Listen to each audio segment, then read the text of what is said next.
যেমনটি আমরা জানাচ্ছিলাম যে ঈদের পঞ্চম দিনে আসলে সিনেমা দেখার জন্য দর্শকদের যে উপচে পড়া ভিড় সেটি আসলে আজকে অব্যাহত রয়েছে এবং আজকে আমরা আছি উত্তরার যে সেন্টার পয়েন্ট যে স্টার সিনেপ্লেক্সের শাখা রয়েছে সেখানে আমরা আছি।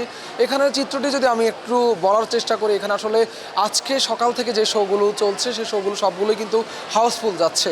সেই ধারাবাহিকতায় এখন রাতেও যে শোগুলো আছে সেগুলো কিন্তু বেশ হাউসফুল যাচ্ছে সেটি। এবং যে সিনেমায় যারা অভিনয় করেছেন, রকস্টার সিনেমার টিম কিছুক্ষণ আগে এখানে এসেছেন, রোহিত সিনেমার টিম এসেছেন এবং বনলতা যেই সিনেমাটি মুক্তি পেয়েছে সেই সিনেমার টিমও কিন্তু এখানে এসে, এর পাশাপাশি মোটামুটি সবগুলো সিনেমার টিম এখানে এসেছেন এবং তারা যে বিষয়টি তারা আসলে দর্শকদের সাথে কথা বলেছেন, কথা বলে তারা আসলে তাদের দর্শকদের যে ফিডব্যাক সেটি নিয়েছেন। তো আমি একটু যদি এখানকার আমার ঠিক পেছনের চিত্রটি যদি দেখানোর চেষ্টা করি, এখানে কিছুক্ষণ আগে বেশ কয়েকটি শো শুরু হয়েছে, সেই শোগুলোতে কিন্তু দর্শকরা ঢুকেছেন সেই বিষয়টি কিন্তু আমরা দেখেছি এবং দর্শকরা আসলে যে সিনেমাগুলো দেখার জন্য যে শুরুর দিন থেকে উপচে পড়া ভিড় আমরা দেখেছি এবং সেই ধারাবাহিকতা কিন্তু এই সবশেষ যে শোটি চলছে এখন উত্তরা যে সেন্টার পয়েন্টে যে শোটি চলছে সেই শোতেও কিন্তু দর্শকদের উপচে পড়া ভিড় আমরা দেখেছি এবং এখন যে শোগুলো চলছে সেই শোগুলো কিন্তু হাউসফুল যাচ্ছে সেই বিষয়টি কিন্তু আমরা কিছুক্ষণ আগে এখানকার কর্তৃপক্ষের সাথে কথা বলে আমরা জেনেছি। তো আমরা একজন দর্শকের সাথে একটু কথা বলার চেষ্টা করব। তিনি কিছুক্ষণ আগে আসলে রকস্টার সিনেমা দেখে আসলে বের হয়েছেন এবং তার সাথে আমরা কথা বলবো এবং তিনি যে বিষয়টি আমাদেরকে কিছুক্ষণ আগে বলছিলেন যে তিনি সিনেমা দেখে বের হয়েছেন এবং তার যে অভিমত আসলে সিনেমা দেখে তার যে এই যে ঈদ সিনেমা নিয়ে যে আগ্রহ সেটি নিয়ে আসলে আমরা একটু জানবার চেষ্টা করি। যে ভাই বলছেন যে রকস্টার সিনেমা দেখে কিছুক্ষণ আগে বের হয়েছেন, কেমন লেগেছে কি বলবেন? নিন মজাদার গোলমার্ক পপ, কুরমুরে বাইটে ফুরফুরে লাইফ। ফ্যামিলির সাথে মুভিটা দেখতে আসছি, তো মুভিটা ওভারঅল সব কিছুর দিক থেকেই ভালো ছিল। আর আমার সবচেয়ে ফেভারিট পার্ট যেটা মনে হয়েছে যে বাবা মার যে পার্টটা ছিল, যে সন্তানের দিকে আসলে নজর দেওয়াটা উচিত, এখান থেকে আসলে আমরা এই শিক্ষাটা নিতে পারি। তো আমার কাছে মুভিটা আসলে খুব ভালো লাগছে। ছিলাম যে পরিবার নিয়ে এসেছেন, ছবি তুলছিল, দেখছিলাম সব মিলে যে ঈদের আনন্দটা আসলে এই যে সিনেমা দেখা সেটি একটু বাড়তি মাত্রা যোগ করেছে কিনা? জি জি, তা অবশ্যই। ফ্যামিলির সাথে আসা, ফ্যামিলির সাথে ঈদ কাটানো, এটা আসলে একটা আনন্দের বিষয়। তো আজকে একসাথে আমরা ফ্যামিলি সহ মুভিটা এনজয় করছি, যার জন্য আমার কাছে আজকে খুব ভালো মনে হইতেছে এবং ঈদের সব কিছুই আমার কাছে আজকে খুব ভালো ফিল হইতেছে। শাকিব খানের সিনেমা দেখেছেন, শাকিব খানকে নিয়ে আসলে কি বলবেন? না, শাকিব খানের ওভারঅল ওর যে লুকিংগুলো ছিল, তো ওগুলা খুব গুড লুকিং ছিল। ওর প্রত্যেকটা পার্টে ওর যে লুকগুলো ছিল ওগুলো আসলে দেখার মতো ছিল। ওর লুকগুলো আসলে ওকে সব লুকেই মানায় এক কথায়। তো আমার শাকিব খান খুবই ফেভারিট পারসন অ্যাক্টর। তো ইয়া, যেমনটা আসলে দর্শক জানাচ্ছিলেন যে তিনি আসলে রকস্টার সিনেমাটি দেখে বের হয়েছেন, তিনি বলছিলেন যে আসলে শাকিব খানের সিনেমা নিয়ে প্রত্যেক বছরই কিন্তু আমরা দেখে থাকি যে আসলে সাধারণ যে দর্শকরা রয়েছেন তাদের মাঝে বেশ উচ্ছ্বাস উদ্দীপনা থাকে। সেই ধারাবাহিকতা এবারের সিনেমাকে ঘিরেও কিন্তু যে উচ্ছ্বাস উদ্দীপনা ছিল। তবে ঈদের সিনেমা মুক্তির পর প্রথম দিন আমরা বেশ কিছু আসলে যে নেগেটিভ রিভিউ আসলে দেখেছিলাম সেটি কিন্তু আসলে সময়ের সাথে সাথে কমে গেছে, সেই বিষয়টি কিন্তু আমরা দেখেছি।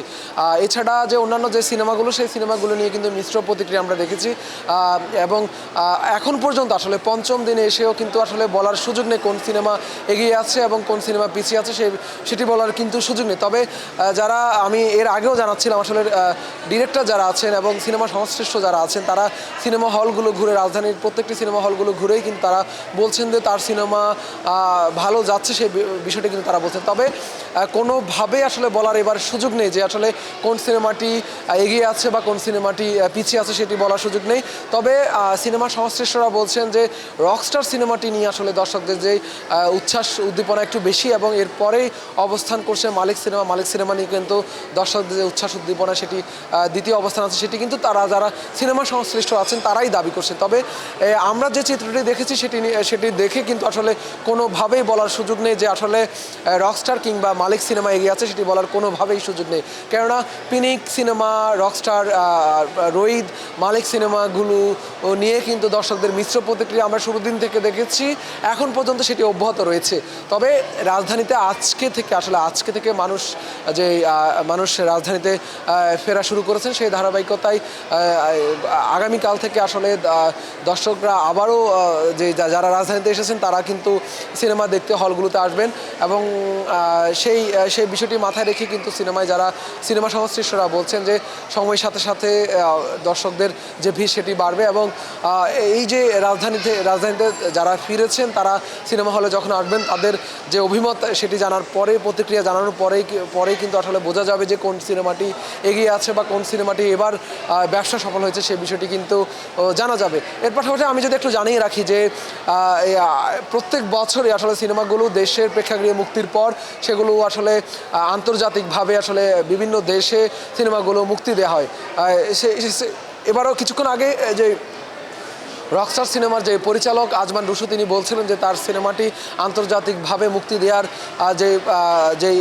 যেই প্রসিডিউর সেটি নিয়ে তারা আগাচ্ছেন। খুব শীঘ্রই হয়তো যারা প্রবাসে রয়েছেন, যারা প্রবাসী বাঙালিরা, তারা এই যে সিনেমাগুলো রকস্টার সিনেমাটি দেখার সুযোগ পাবেন। এর পাশাপাশি রোহিত জানেন যে আপনারা যে আন্তর্জাতিকভাবে বেশ কিছু পুরস্কার পেয়েছেন, সেই ধারাবাহিকতায় রোহিত আন্তর্জাতিকভাবে বেশ আগেই দেখানো হয়েছে। এর পাশাপাশি ফিনিক্স সিনেমাটি বা মালিক সিনেমাটি কিন্তু আন্তর্জাতিকভাবে আসলে দেখা যে মুক্তির যে প্রক্রিয়া সেটি আসলে শুরু হয়েছে বা সেটি নিয়ে তারা আসলে সংশ্লিষ্টরা কাজ করছে সেই বিষয়টা কিন্তু তারা বলছেন।